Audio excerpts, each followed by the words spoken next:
फिर से वापस मक्का की फतह पर।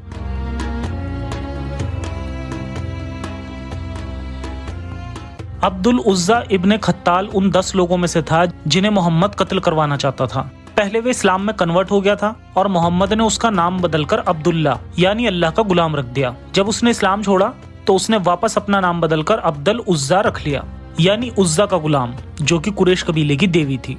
वो रहा, वो इब्न खत्ताल है ना? आओ उसे कत्ल कर देते हैं। अस्तगफिरुल्लाह, मैं गया। आप जब मुस्लिम आर्मी मक्का में घुसी तो अब्दुल उज़्ज़ा इब्ने खत्ताल को मालूम था कि बेशक अब मोहम्मद उसे कत्ल करवा देगा। वो पनाह की खातिर काबा की ओर भागा। अल्लाह का पैगंबर होने की वजह से मोहम्मद अल्लाह के घर में खून खराबा नहीं करेगा। इब्ने खत्ताल ने काबा का पर्दा कसकर पकड़ा हुआ था। मुसलमानों को उसको कत्ल करने में हिचक हो रही थी। अरे, हम इस मुकद्दस जगह में उसको नहीं मार सकते। चलो रसूलुल्लाह से पूछते हैं कि क्या करना चाहिए। और रसूलुल्लाह, इब्न खत्ताल ने अलकाबा का पर्दा कसकर पकड़ा हुआ है। उसे वहीं कत्ल कर दो। काबा का इस्तेमाल कभी भी एक बागी की हिफाजत के लिए नहीं किया गया है। इसके बाद मोमिन फौजियों ने उसको मौत के घाट उतार दिया।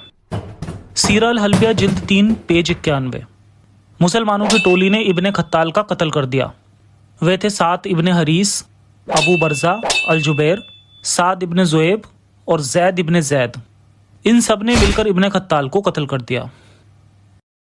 इब्ने साद तबकात अल कबीर जिल्द 2 पेज 174 में फरमाता है, हकीकत में अल्लाह के रसूल ने फतेह के दिन अपने पैरोकारों को इब्ने अबीसार, फरताना इब्ने अल जुबैरा और इब्ने खत्ताल को कत्ल करने का हुक्म दिया।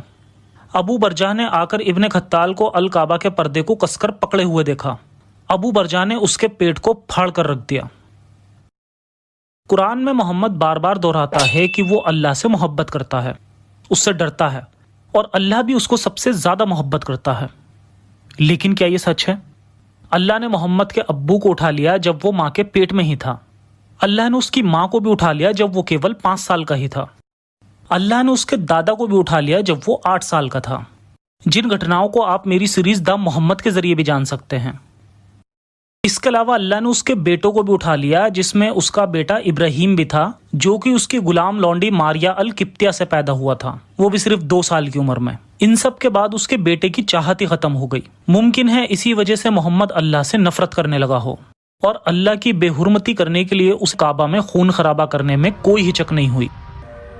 इब्ने खत्ताल की 2 गाने वाली लड़कियां फरताना और उसकी सहेली कुरेबा थी, जो कि कई साल पहले मोहम्मद के ऊपर तंजियां गाने गाती थीं जब वो मक्का में ही रहता था। इसलिए मोहम्मद ने हुक्म दिया कि उन्हें भी कत्ल किया जाना चाहिए।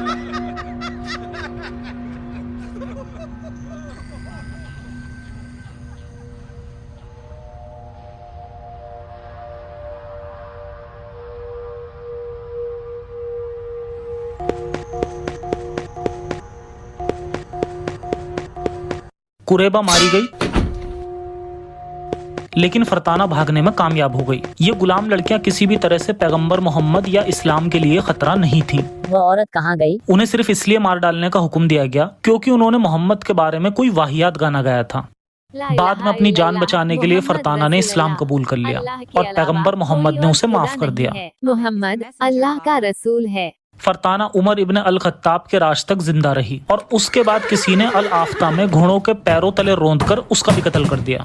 जब इब्ने सार ने इब्ने खत्ताल की मौत के बारे में सुना तो वो बहुत डर गया। वो सो कॉल पैगंबर मुझे यकीनन ही मार डालेगा।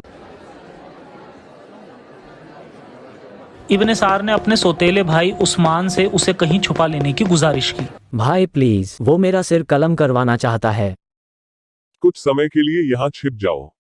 हालात के सुधरने और शांत होने पर उस्मान इब्ने सार को पैगंबर मोहम्मद के पास ले गया और उसे माफ कर देने की गुजारिश की।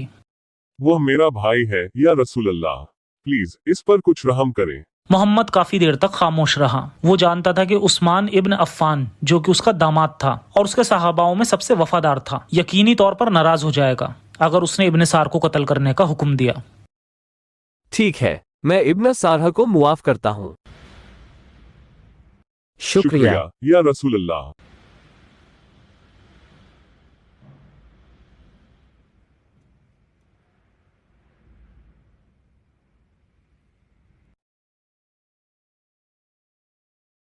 मैं काफी देर तक चुप रहा ताकि तुम दोनों में से एक उसका सिर कलम कर सके। और रसूल अल्लाह, अगर ऐसा था तो आपने मुझे इशारा क्यों नहीं किया? पैगंबर किसी को इशारा कर कत्ल नहीं कराते। इसीलिए हकीकत में पैगंबर मोहम्मद का इब्ने सार को माफ करने का कोई इरादा नहीं था। इसको उलट वो उसको मरवा देना चाहता था, लेकिन उस्मान की मौजूदगी की वजह से हिचक रहा था। ये कितना अजीब है ना, ज्यादातर वो बदला लेना ही चाहता है। भाई, मुझे लगता है कि अब तुम ठीक ठाक हो। मोहम्मद ने कुरान सूरा नंबर 68 आयत नंबर 4 में फरमाया, आप वाकई अजीम फितरत से पैदा हुए हैं। इब्ने खत्ताल और कुरैबा के साथ जो हुआ उसे देखकर हम साफ तौर पर उसकी अजीम फितरत से वाकिफ हो चुके हैं। तबरी के मुताबिक इब्ने सार फिर से मुसलमान हो गया। ये तो साफ है कि उसने फरताना की ही तरह अपनी जान बचाने के लिए ऐसा किया। यो इब्न सारहा, मैंने सुना है कि तुमने शहादा फिर से पढ़ लिया। जी हाँ, अपना सिर कलम होने से बचाने के लिए। क्या तुमने भी यही किया है? हाँ, मैंने भी यही किया है। तुम तो जानते ही हो कि मैं एक गायिका और नर्तकी हूँ, मगर मैंने सुना है कि मोहम्मद ने फरमाया है कि नाच गाना हराम है। ये सब हलाल थे। अगर उसको इसका पता न चलता तो